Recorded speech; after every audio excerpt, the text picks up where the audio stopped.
My left leg is dangling outside the window, and my foot is feeling around for the top rung of the collapsible fire escape ladder that I just quietly lowered down 2 stories. I'm 17 years old. It is 11:30 at night, and I am breaking my parents' rules for the first time. There are two main reasons I haven't broken my parents' rules. First, I don't want to end up in trouble like my brother tends to, so I don't drink and I don't smoke, and I tell my parents where I am and who's there.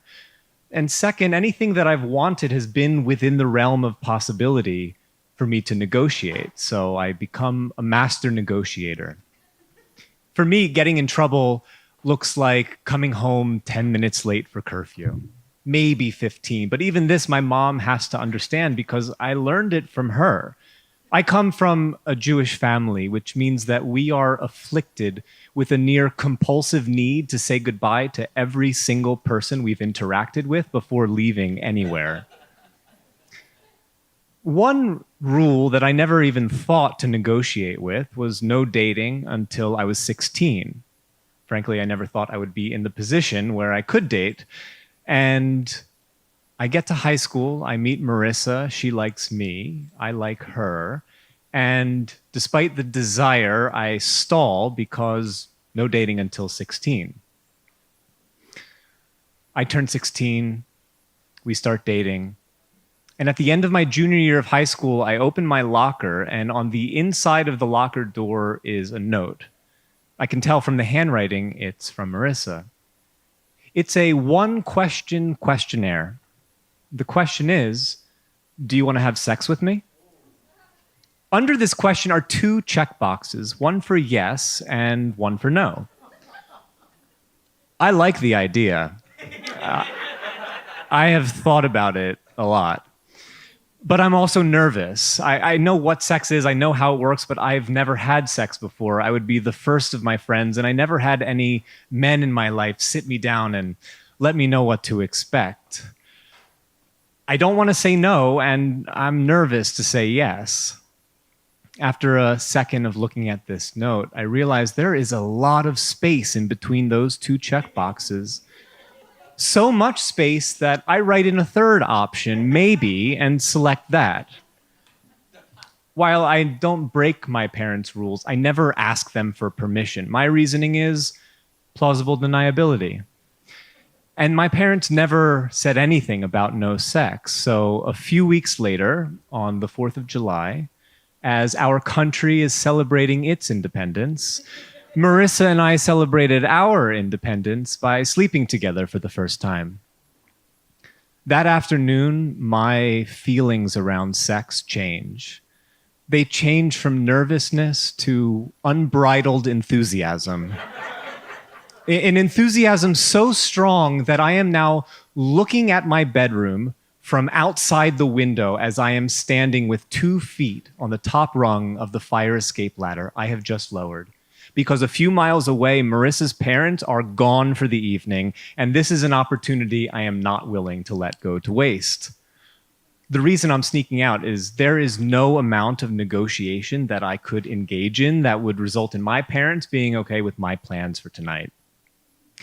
Before sneaking out, though, I let my brother know where I'm going. This feels like the responsible thing. If tonight the house burns down, I want someone to know where I am. I tell my brother, and he says, "Don't worry, I've snuck out before, and I won't lock the door behind you." I tell him, "Feel free to lock the door, I'm going out the window." His look of surprise lets me know that this is not the typical way to sneak out of the house.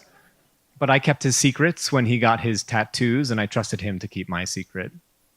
On the ladder, I take my first step down, and immediately every rung of the ladder smashes against the siding of the house, and my body tenses and freezes.